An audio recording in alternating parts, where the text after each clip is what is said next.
Good afternoon. I'd like to welcome everyone to this week's edition of Imperial as One's Belonging series, where we explore the experiences of Black, Asian and minority ethnic individuals. We explore their lived experiences and their quest for belonging or finding their belonging. And this week, it's a real privilege to have a young man, Rodney Williams, with us. And Rodney, he's a lead project manager with National Grid. He's a young man. Oh my goodness, he's done so well for himself, right? And he's going to give us a little bit about his journey into belonging. So Rodney, we're going to start off with my usual question, which is, can you tell us a little bit of how you got your sense of belonging as you were growing up? What was it that gave you that sense of belonging identity? Yeah, hi Wayne. Thanks for having me. In terms of my identity, and when I think about belonging, I think back to my childhood, and I think back to my parents. So my parents, obviously, they brought me up. Yeah. They gave me a specific upbringing. They also instilled quite a few values that have just stuck with me for all my life. My parents are both immigrants to the UK. I am a mixed race person in terms of origin or dual heritage.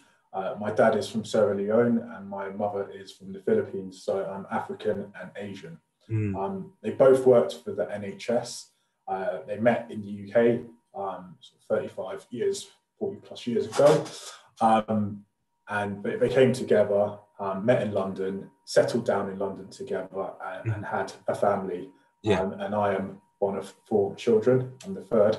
Yeah. So that's where I think my sense of belonging began, being in this dual heritage household, living in a totally different city to where my parents both grew up. And then just having that upbringing, that mix and blend, that's what I call it, a mix and blend when it comes to my upbringing and that cultural fusion, having that and the values that it instilled in me. And that's what I think about when I think about belonging. Sorry. You talk about the mix and the blend and the cultural fusion growing up. So I suppose what I'd like to know is kind of like when you were in school, in terms of that mix and blend, you didn't see another mix and blend like that. So how did that impact you in schooling and as you were going through school? Yeah, so that's a really good question. When I think about my school years and just more talking about my background, I'm a Londoner through and through. So I was born, brought up, raised, even went to university in London, and recently just bought a flat in London. So you're not getting rid of me. I'm a Londoner through and through. I'm staying here. These are my roots. I belong here. I'm building on the foundations here. So yeah, I'm a Londoner through and through. I went to school in London. All my education has been in London. And I recall from a young age going to a few different primary schools, ended up going to a Catholic school not too far from where I live, and being the only black appearing boy in my class. Yeah. So being in the minority, and that theme of being in the minority in the 90s, that's a bit of a theme that I've seen through different parts of my life, in education, in industry, being part of that minority and the impact that has on you. Yeah. So I remember being in school and feeling a bit different, and knowing that I'm different to other people. So I'm different because I look different, but also being raised quite differently to how my colleagues were at school. So yeah, it's noticing that difference, noticing your identity at a young age, which has had an impact on me, positive and negative per se. So you talked about noticing that you were different. Was there any specific event, any specific point where you thought other people don't look like me or I'm treated differently? Because was there anything that triggered that? And kind of made you more acutely aware? Yeah. So being the only black boy in my when I was at primary school, I recall being treated differently than others, and really slipping back in class because of the treatment that I got. And I'm quite academic and pretty switched on, and I just recall having a feeling at the time of some sort of, or one being treated differently, and there being my gut instinct was telling me that there's a level of injustice here in terms of how I'm being treated versus some of my colleagues and my peers, and at the time I recall not being able to articulate that, and feeling a bit voiceless, and maybe going home to try and describe that to my parents and being met with a response where they're like, no, the teacher's right, we don't challenge questions of authority. If you were misbehaving, you were misbehaving. And actually, no, that what was perceived as misbehaving was actually blown out of proportion. And you know, others who have done something similar to what I did didn't get made an example of the way that I did. So yeah, something's wrong there. And I think those early feelings of injustice and those experiences I went through really shaped me as a person and helped me. Well, I needed time to rationalize them, so I've had to explore them, but it sort of ignited this, or motivated me to change, want some change in the world, and support people who are going through similar experiences and address those challenges proactively. You mentioned that you've got siblings, and there's two contrasting things which you said. You've got siblings, and then you've got your parents. So your parents were saying to you, you must have been misbehaving, right? Not that they know who you are, so I'm not going to say anything more than that. They know who you are, but you must have been misbehaving. It was almost as though not disbelieving you, but that the teacher was always right. What about your siblings? What experiences did they have, and did they also notice the same things, and did they give you any hints, tips, advice as to how to navigate that space that you were finding? Yeah, so that's a really good question, because something that's interesting about my siblings are we are all different shades. I've got two older brothers and one little sister.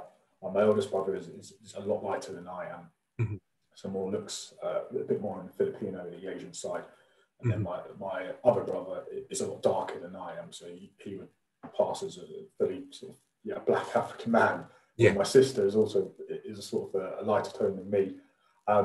So we've had different experiences as we're growing up, and I think those experiences are shared and those challenges are shared.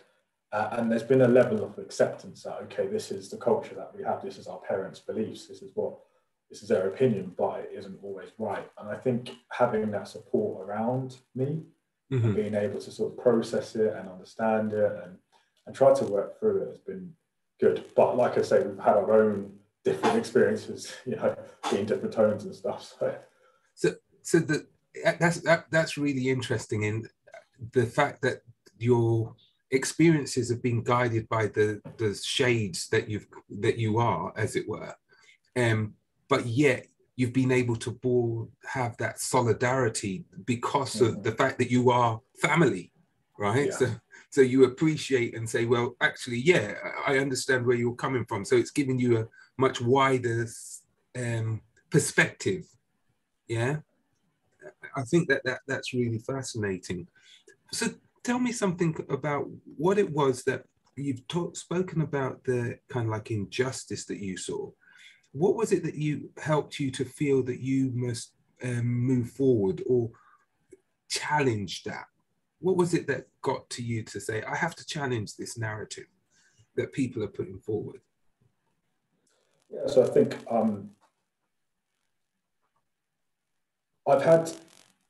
I spoke about values and work ethic, and seeing my parents settle down in this country, raise 4 children, really establish themselves. And we're all doing great stuff. My siblings, we're all doing great stuff. We're all in really good places. So seeing that really inspired me. That was inspirational for me to just continue doing what I'm doing. And my parents always drilled in that work hard, do what you enjoy, and you'll go far.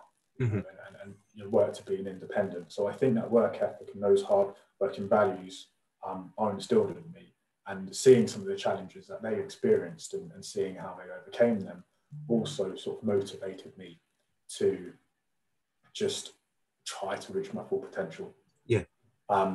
So having my own experiences, seeing my parents' experiences, and then more recently, I think seeing the community challenges, the challenges that we go through as a community as people of colour, and it being highlighted more than ever is just a big motivation for me to say, right, we have to be active in this space. Yeah. It's so important. Activism nowadays is important more than ever. So let's do something about this. This isn't a moment, this is a movement. How are we going to mobilise ourselves to really reach our full potential? How are we going to speak up about injustices? How are we going to shift the dial? All of those sort of questions are things that I've been thinking about over the past few years, and that's why I am very active in this space.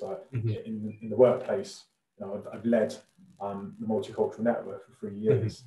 There's a lot of work that I do to champion diversity as well. I mentor young people. I get involved in quite a lot in this space because you can see I'm passionate about it.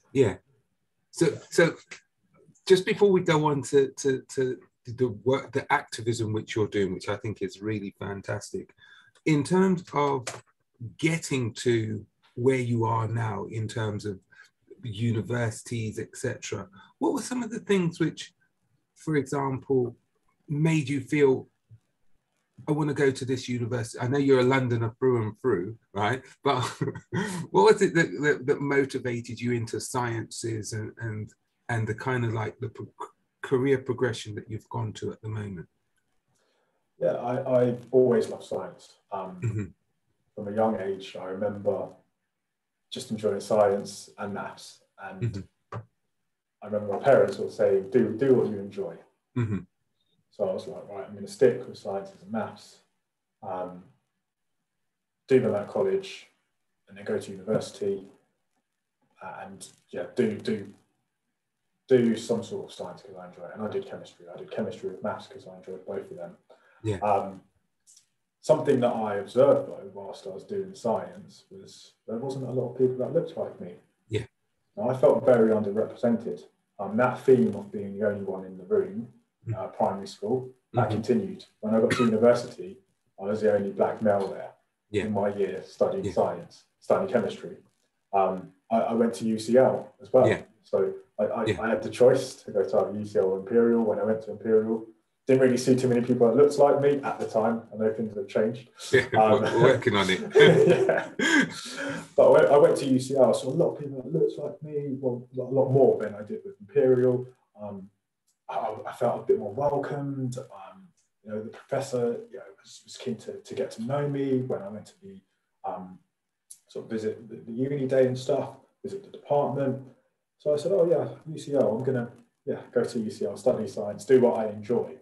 But that theme of being the only person in the room stuck with me. And it wasn't just my lived experience. This is more widely. Like I've seen the data on this. We are underrepresented as a community in society. There's one figure that I have, BAME representation is only 5% of the energy sector. So I work in energy right now, compared to 14% of the UK population.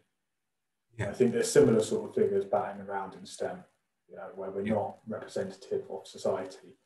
So that was a big motivating factor for myself. I was thinking, right, here's me, I'm doing what I enjoy because that's what my parents told me to do.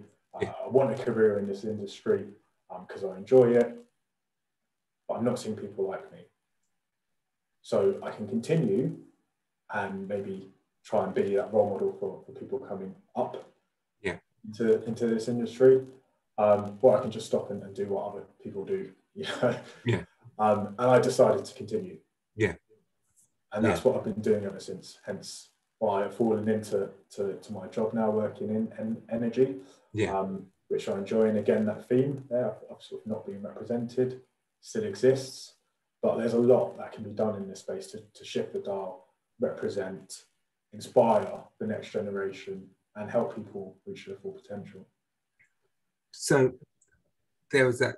Did you ever have that sense of, I often hear it said like this imposter syndrome, to say that since you're the only one and there doesn't seem to be anyone else who looks like you or is kind of like, has that mix and blend, as you put it, right? Did you ever feel, should I be here? Am I in the right place? And in those times, what was it that's helped you either to decide, yes, I should be, or where, what can I do next? Yeah, so I can definitely relate to that. It's something that is quite relevant to me right now, where I've recently been in a new role. I've been in management for a few years now, and stepped into a different role in management. And I've had that question. I felt like an imposter. Yeah. So I've looked around the room and said, right, I'm sitting around this table. There's no one that really looks like me. I'm speaking up. I'm doing my thing. Should I really be here? Yeah. But why am I here? Yeah. Should I really be here? And I think during those times, I've had to check myself.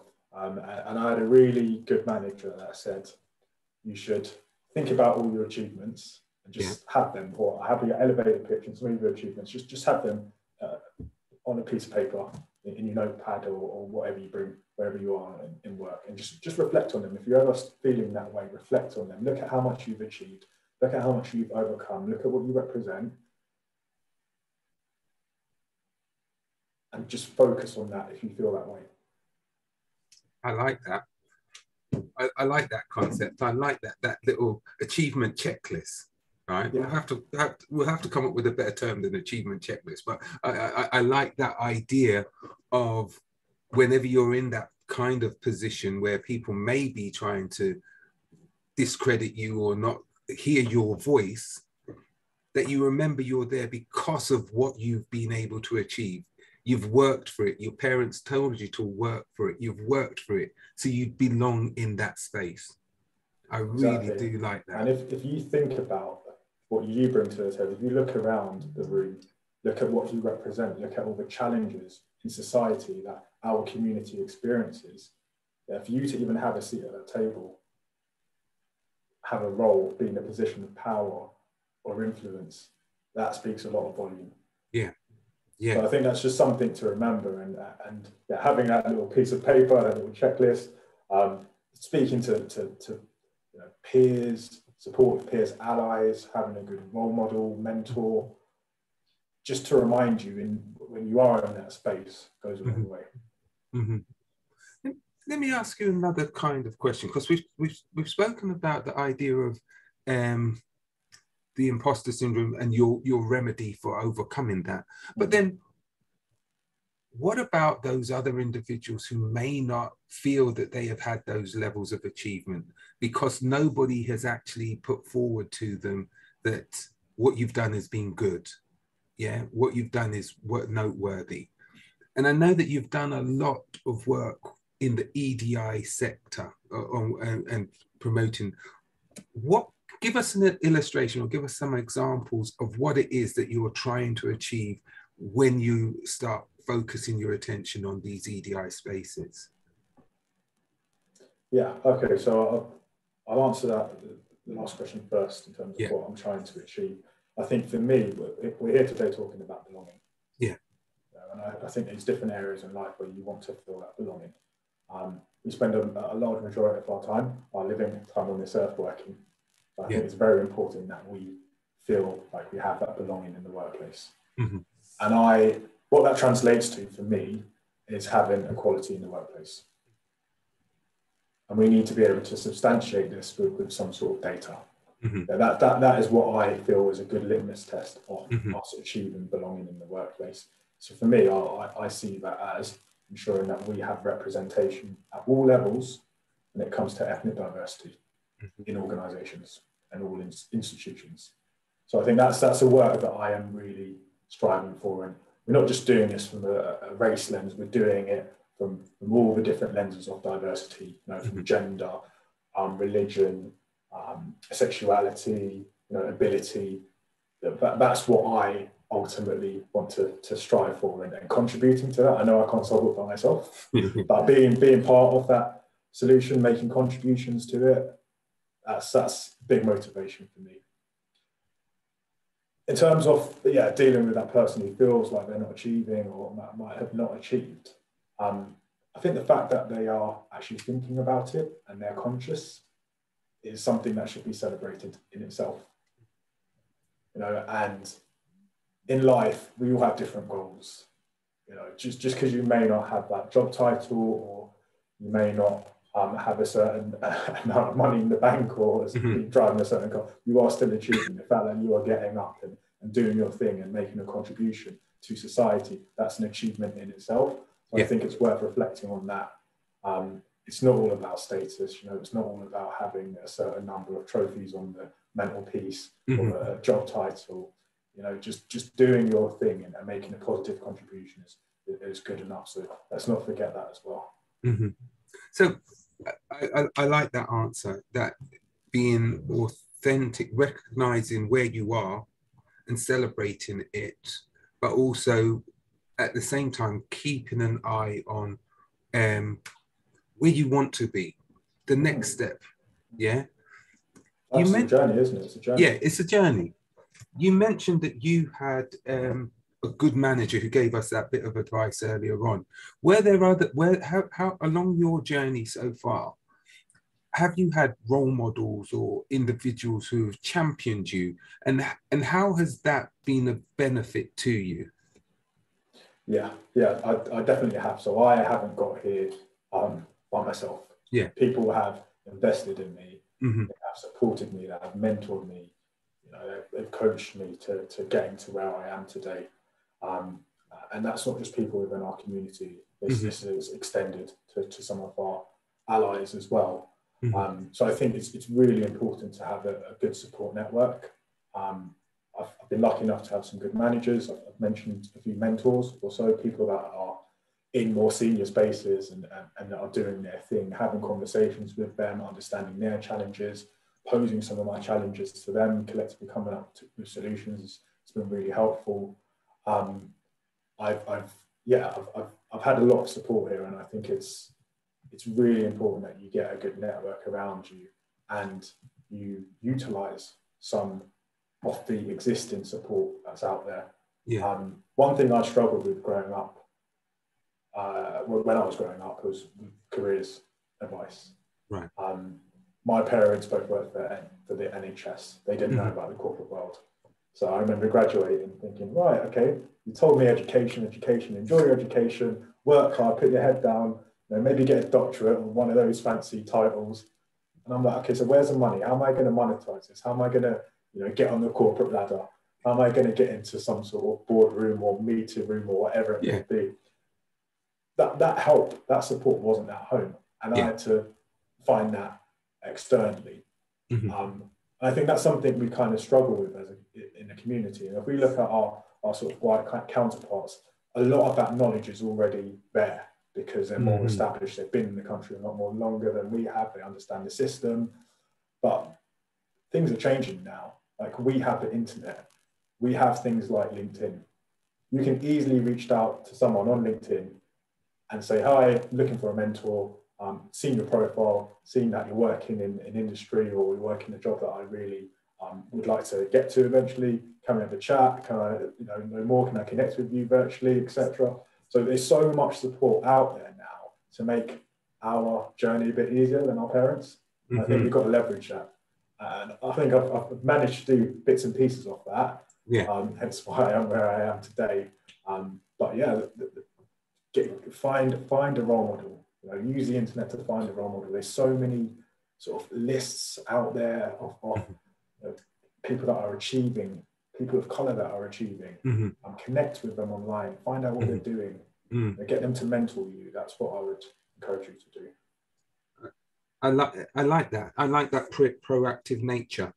That can I just ask one quick question before I finish? Were you the first in your family to go to university? Or so first to graduate. Yeah. My brothers did go to university, but their journeys were slightly different. And I think I stuck it a bit more than they did. So right. First Okay. to graduate in the house. Yeah.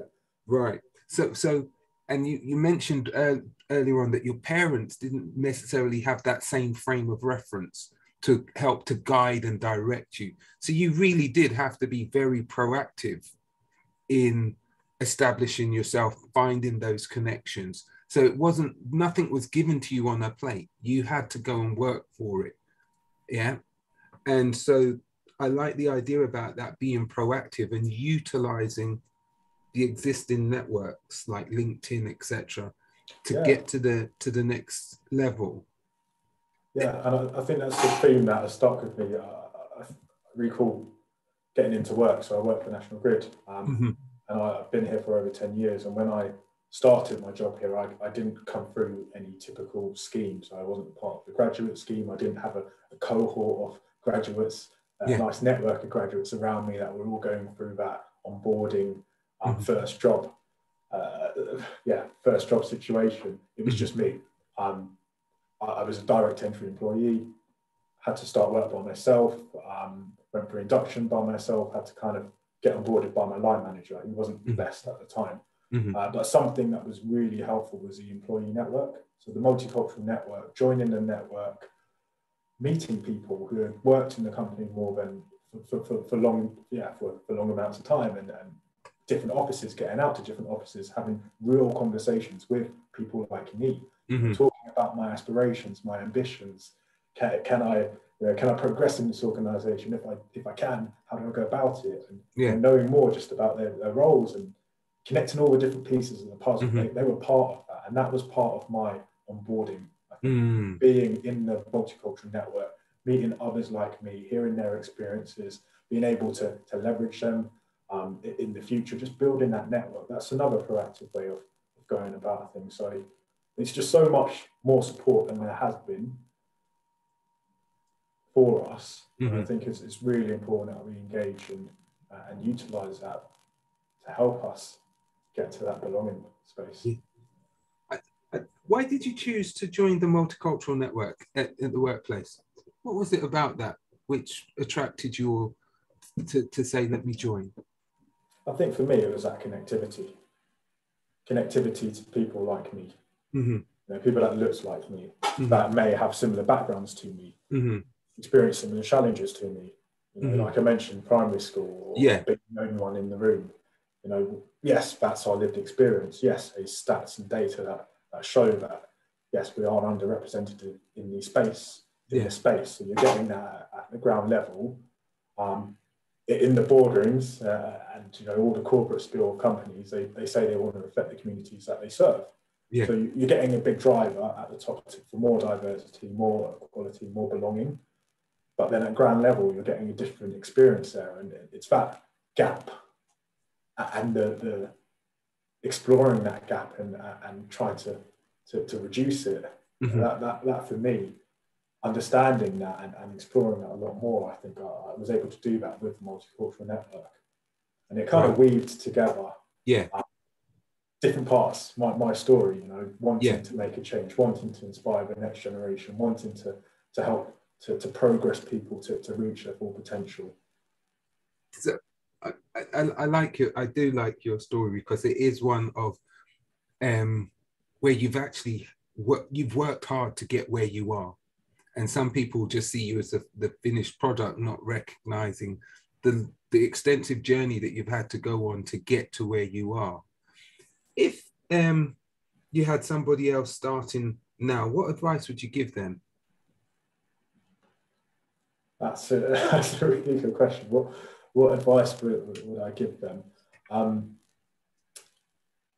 I would say, know yourself. We're talking about belonging here. We're talking about identity. So know who you are and know what you bring to the table.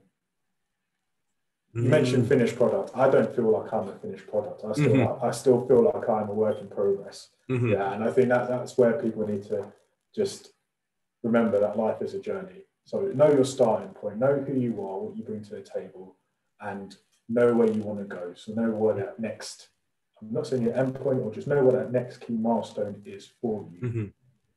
I think once you know those things, it's worth getting some support and get some support through, you know, a mentor, or just maybe a supportive peer, an ally, someone that you can turn to when you're trying to navigate your way through the workplace to get to your next goal, and use that mentor to just understand the environment you're in, because it is a very complicated environment. The UK, the world that we live in, is changing. And I don't think we realise how much the pace of that change. You know, I don't want to get into politics and start talking about some of the big events that have happened over the years.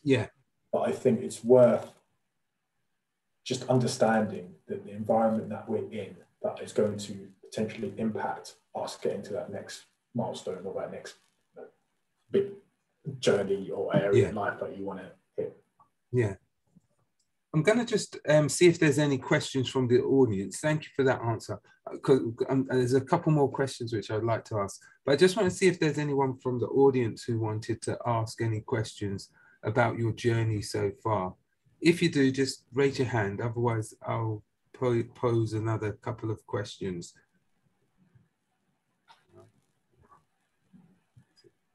All right. Let me ask another question then. You've kind of downplayed this, but you were head of the EDI, or you became head of the network, yeah? And what was, in becoming head of that network, and you've outlined what your ambitions were, what would you say was your major achievement that you've seen, having been involved in the network and leading from the front? What was some of the major things that you think, yes, this is what we've been able to achieve? Yeah, so I led the network for 3 years. When I picked up the role of network lead or chair, the network was, to me, wasn't that great. It was just more known for hosting events. Right. Oh, it's Black History Month, it's October. We're going to have an event. Here's some information. Oh, it's Diwali, let's have an event, celebrate it. Something that I was keen to do was to try and get the network a better reputation, less events, more proactivism. You know, how can we really shift the dial? How can we really support some of the pain points? Some of the data is telling us that we are underrepresented at different levels of the organisation. How can we impact that?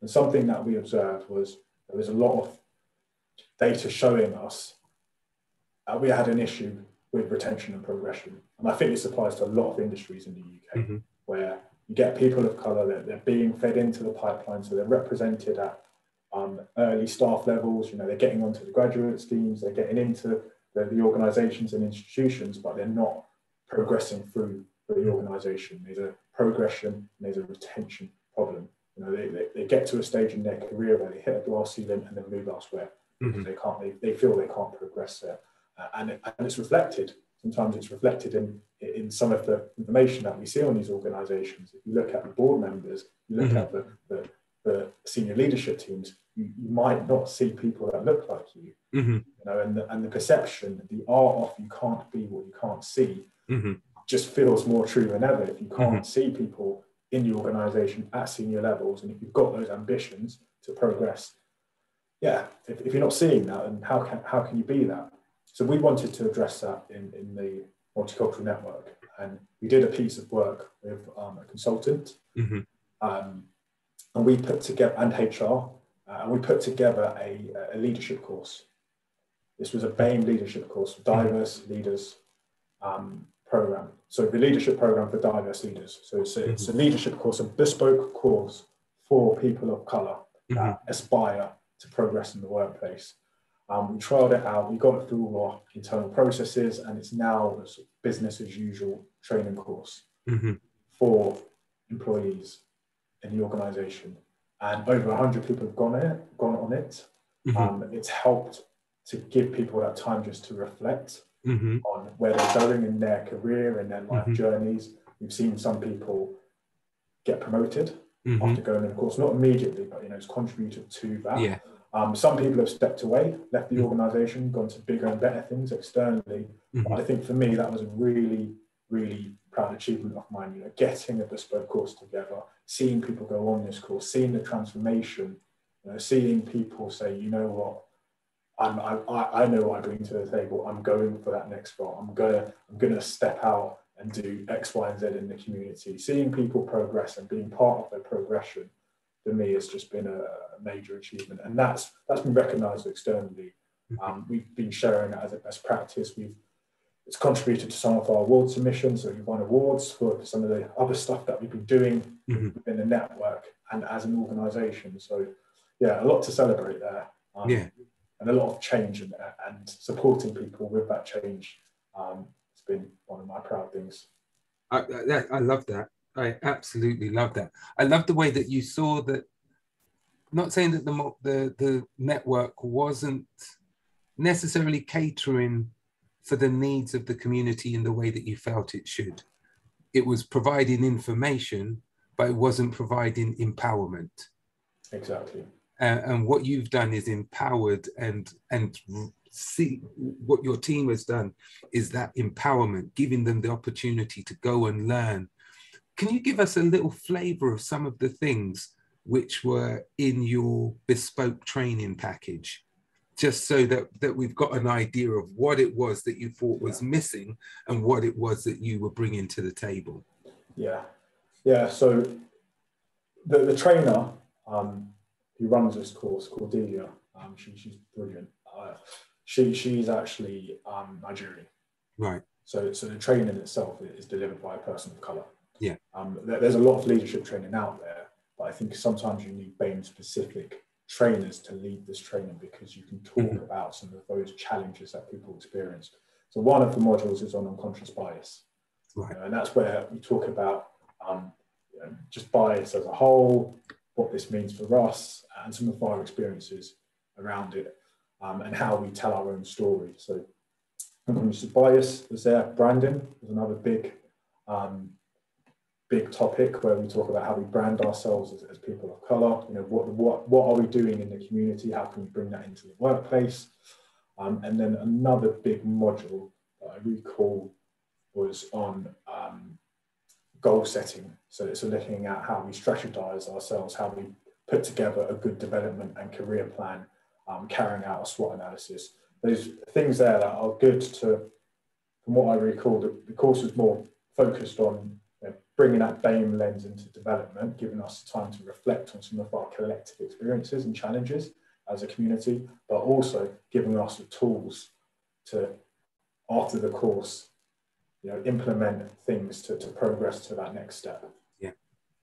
So you've got an alumni now. You said there's about 100 people who have gone through the course. Yeah. I'd love to attend one of the alumni dinners or alumni meetings to hear what they say about the course and how it impacted them. That would be absolutely brilliant. Sunday, I can see that you've got your hand up. So if you wouldn't mind asking your question, that would be brilliant. Thank you. Yeah. Thank you very much, Rodney, for sharing your story. My question is basically, I was thinking back to when Imperial as One was created, and we started doing things, and we started trying to initiate things, and we had a lot of resistance as to how we want to do things. The college used to tell us, no, you can't do this. You're only an advisory role. You have to do it this way. You can't move that way. I just want to find that if you had the same experience when you were setting up your group and when you were doing all this training, do you have anybody telling you, no, that's not acceptable, or you can't do it this way?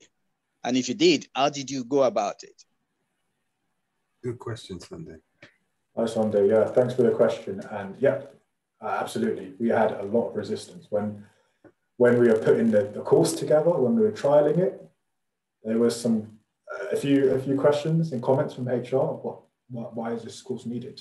We've got leadership courses. Why aren't we sending people to those leadership courses instead? Or no, we've got this resource in the business. What what's missing from that? And I think for me, I am a big advocate for data. Yeah, get that data.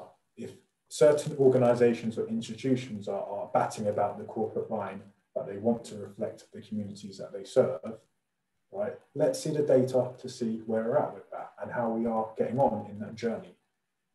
And if you want to be doing that at all levels, let's start pulling out organograms and seeing what those spaces look like on those organograms, because some intervention is needed to get us to that space, because at the moment, we're not there yet. So I think sometimes you need to hold up the mirror to people in the organization, just so that they know what the state of play is. And you can do that with data. And I think it's also useful to do that with people's lived experiences. If you can talk around some of the challenges that we have as a community, and we're able to voice this and connect with people on the right level, use the right language, use something that they can really understand, leverage. You know, we don't need to just be talking about this from a race perspective. You know, we can talk about intersectionality. You know, some women also face similar challenges. So being able to connect with them on different levels to articulate and bring that data to life is important. So I think that's one way of looking at it. And the other way is also just finding out what the business wants to achieve.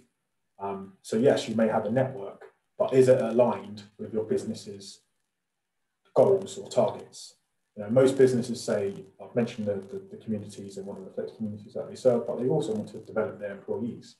So if you're able to link it to a business objective, what you're trying to achieve within your network, and articulate that and get people to buy into that idea and contribute to it, that can help you be successful.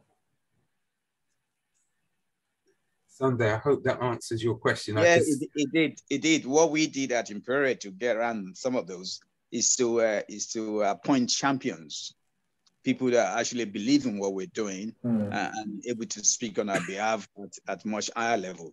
And you could see the result of it now, which way the position where Imperial as one is at the moment. I mean, Wayne and other people, I'm sure you still have your regular meeting with the president, you know, which is some call for in those days, you know, to get a meeting with the president, you need to wait 3 or 4 months. But now it's a regular thing. So well done. Well done. Yeah. Thanks for doing that. You raised a really good point there. I think having sponsors in high places, you know, being able to engage them, convey the challenges, convey how they can be part of the solution. Once you've got those sponsors on board, they will be speaking up for you in the rooms that you're not in. So we're not on this journey alone. We have to bring our counterparts with us on that journey. We need to raise awareness. We need to educate and support them with the journey that we're all on. I like that. I'm going to ask Thank you. Thank you for that question, Sunday. Right. I'm going to ask you one last question because having listened to you in the final stages, I want to ask you, where did you get your power from? Where did you get your voice from? Oh, where did I get my voice from? That's a really good question. I think I bring it back. I think about you saying almost being complete or, you know, finished product. It's taken me a long time to find my voice. Yeah. You know, that experience I shared being in primary school and being treated differently and feeling voiceless. Mm-hmm. You know, I think it's instances like that and experiences like that that have shaped me and made me think, how can I make change? You know, if my gut is telling me something is wrong, how can I make change? And a way of doing that is just by finding your voice. You know, I'm introverted. I'm very introverted as a person. That's my natural tendency. Mm-hmm. And I've just over the years had to speak up. And I can't sit in silence. And I think for me, it's probably a combination of the experiences I've gone through, seeing what my parents have achieved, and having some ambition and wanting to be somewhere, and all of those three have just made me think, right, you need to find your voice and you need to find it now. Like that vision I have of you know, standing on the shoulders of giants and wanting to be one of those giants that are bringing people up to get to where they are. And part of that is with me having to find my voice and use my voice and be articulate. So yeah. No, it's I think your story is amazing. I know it's only chapter 1. We've got so many more chapters to be written, and we want to wish you every success as you continue on your journey, in whether it's at National Grid or wherever it is that you're heading, right? And just remember us here at Imperial as one, okay, as you make your way up. But thank you so much for sharing your story with us this afternoon. Okay, I'm going to just announce what's happening next week, but if you want to stay on for afterwards, we'll have a little combo off record. So next week we're going to have, okay. Next week we're going to have Mustafa Özbilgin, and he is a professor of organizational behavioral management at Brunel University. So it's going to be a fascinating story about, well, we'll see next week what he's going to tell us.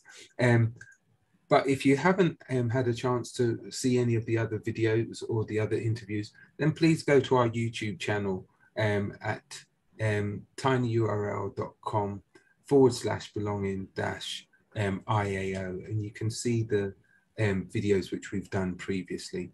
But all I want to say to you now is just have a safe weekend, stay out of the wind if you can, and just be safe. And Rodney, another big thank you for being our guest this week on Belonging. Thanks for having me.